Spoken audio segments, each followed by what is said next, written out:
the drama surrounding Caitlin Clark isn't confined to basketball courts anymore. It's spreading across fairways, galleries, and television screens, reshaping the way we see women's sports. She's back, and this time, she's bringing her magic to the LPGA. In November, Caitlin Clark will once again trade her sneakers for golf shoes, teeing it up at the Annika driven by Gainbridge at Pelican Pro-Am. And what might seem like a simple crossover moment, a basketball star trying her hand at golf, is turning into something much bigger. This is no celebrity cameo. This is a cultural collision, a redefinition of what influence looks like when it transcends a single sport. When news broke that Clark would return to the LPGA event hosted by the legendary Annika, the buzz was immediate. Social media lit up like it was draft night all over again.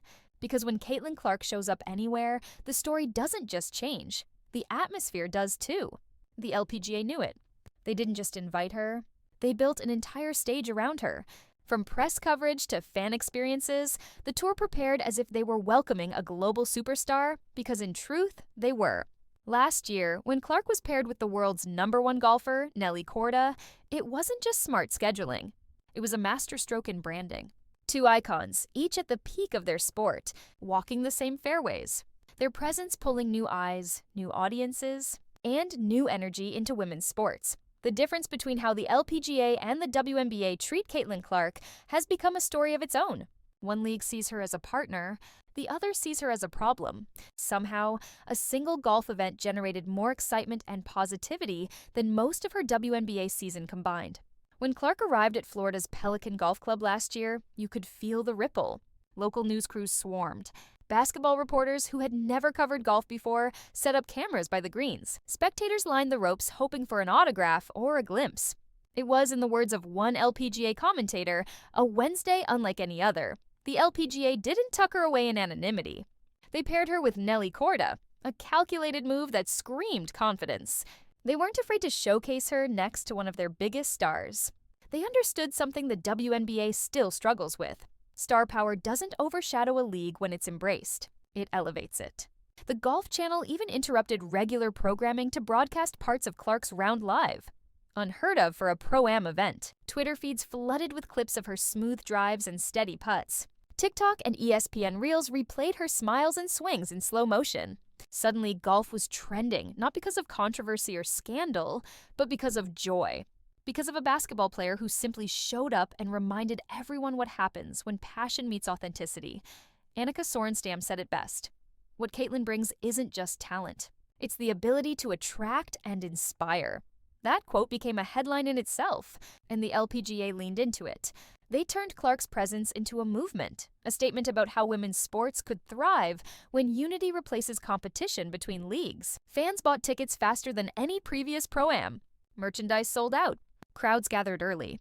Even players, many of whom rarely cross paths with athletes from other sports, couldn't resist taking selfies with her.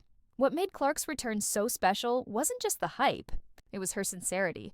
She didn't come in pretending to be a golfer. She came in as herself, a lifelong fan of the game who had grown up playing with her dad and brothers back in Des Moines.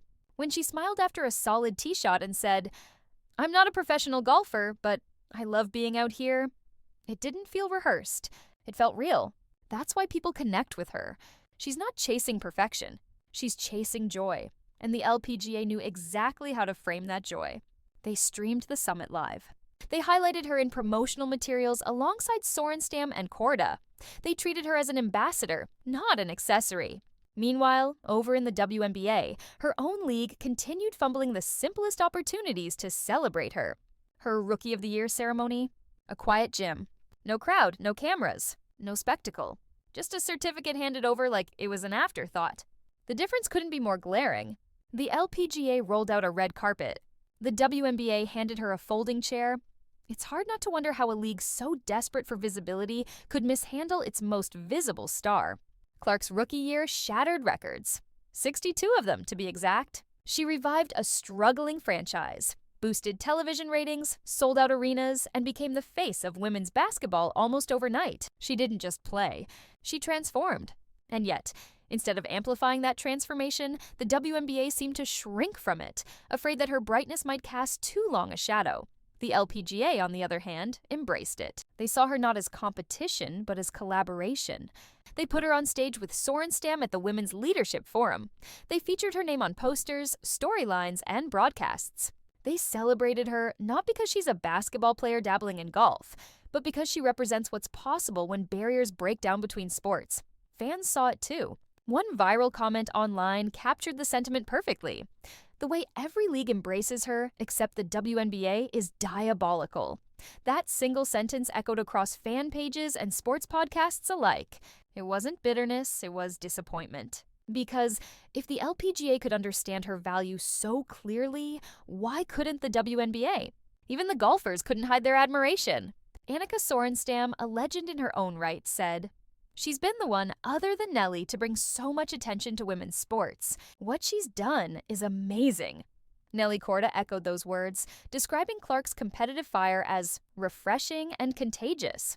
These weren't hollow compliments. They were genuine acknowledgments from athletes who recognized a peer, not a celebrity visitor, but someone who understood the grind, the pressure, the expectations. Clark's presence at the Pro-Am wasn't just drawing new fans to golf. It was deepening respect between athletes across sports. LPGA veterans like Brittany Lincecum brought basketballs for Clark to sign for their daughters. Young players like Rose Zhang and Andrea Lee gushed about the inspiration they drew from her composure. They weren't talking about her shooting stats or three-point range. They were talking about how she carried herself. Poised, grounded, generous. The locker room buzzed with excitement. Marina Alex couldn't believe her locker was right next to Clark's. Megan Kong joked that her late tee time meant she'd missed the chance for a photo. Everywhere you looked, seasoned professionals were acting like fans again, and that energy was contagious. But perhaps the most telling moment came during the Women's Leadership Summit. Standing before a packed room, Caitlin spoke not about records or fame, but about purpose. "The reason I play isn't for the points or the wins," she said softly. "It's the amount of joy you can bring people. The young girls who will one day grow up to chase their own dreams." It wasn't a speech. It was a reminder of why she's different. She plays with perspective. She knows her platform is bigger than basketball. Annika? Sorenstam called her a bridge builder.